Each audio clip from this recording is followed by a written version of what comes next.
tenaga kerja Indonesia asal Kabupaten Pohuwato, Gorontalo tiba di Gorontalo setelah berusaha meloloskan diri dari tempat mereka bekerja di kapal ikan milik negara China.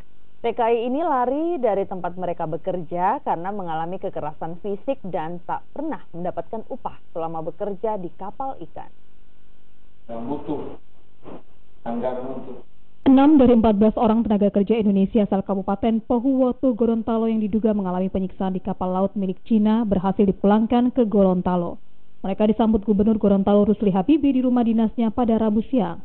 Sementara 8 orang lainnya masih berada di Jakarta menunggu giliran untuk dipulangkan ke Gorontalo. Ke-14 tenaga kerja Indonesia asal Gorontalo yang merupakan alumni dari SMK Popaya Gorontalo ini terpaksa melarikan diri dari kapal laut yang menjadi tempat mereka bekerja karena mengalami kekerasan fisik dari anak buah kapal asal Cina. Selain mengalami kekerasan, mereka diberikan makanan dan minuman yang tidak layak. Bahkan dipekerjakan selama 32 jam dengan waktu istirahat yang hanya 2 jam. Para TKI ini mengalami penyiksaan selama 2 bulan sejak mereka berangkat dari Gorontalo di bulan Agustus lalu. Tak tahan dengan penyiksaan, TKI asal Gorontalo dan dari Pulau Jawa ini terpaksa melakukan perlawanan agar segera dipulangkan.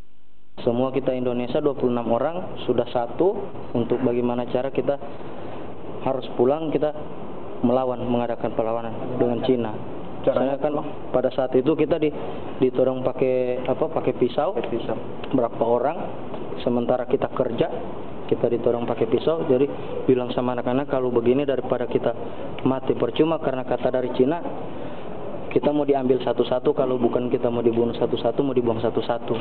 Sementara Gubernur Gorontalo Rusli Habibie menegaskan tidak mengetahui adanya pemberangkatan tenaga kerja Indonesia asal Gorontalo untuk bekerja di kapal laut asal Cina. Pemerintah provinsi baru mengetahui setelah TKI asal Gorontalo mengalami penyiksaan. Yang perlu kita syukuri, kita terima kasih bahwa mereka sekarang sudah sampai di Indonesia, bahkan di Gorontalo, dan sisanya masih kurang lebih 8 orang ya, berada di Jakarta. Pak Bupati Pohuwato sudah menanggung tiket dan beberapa orang. Apabila masih kurang, kami pemerintah Provinsi Gorontalo juga siap untuk mengembalikan mereka di tengah-tengah keluarga di Pohuwato. Gitu. Pak, apakah mereka berangkat itu apakah diketahui oleh nasional? Sama sekali tidak. Ini saya coba mana? Kita sebagai wewenang kepala sekolah tidak punya wewenang untuk melakukan kesinaker, karena kita wewenangnya hanya sampai kepada menyiapkan lulusan SMK yang bekerja di atas kapal atau di perusahaan yang lain maupun di daerah lain atau di luar negeri, sehingga kapasitas untuk melaporkan kesinaker itu adalah kapasitasnya perusahaan. Pemprov Gorontalo berjanji akan memberikan bantuan hukum pada TKI asal Gorontalo jika mereka menuntut upah yang tidak diberikan oleh perusahaan. Mamat Kaida, Kompas TV, Kota Gorontalo.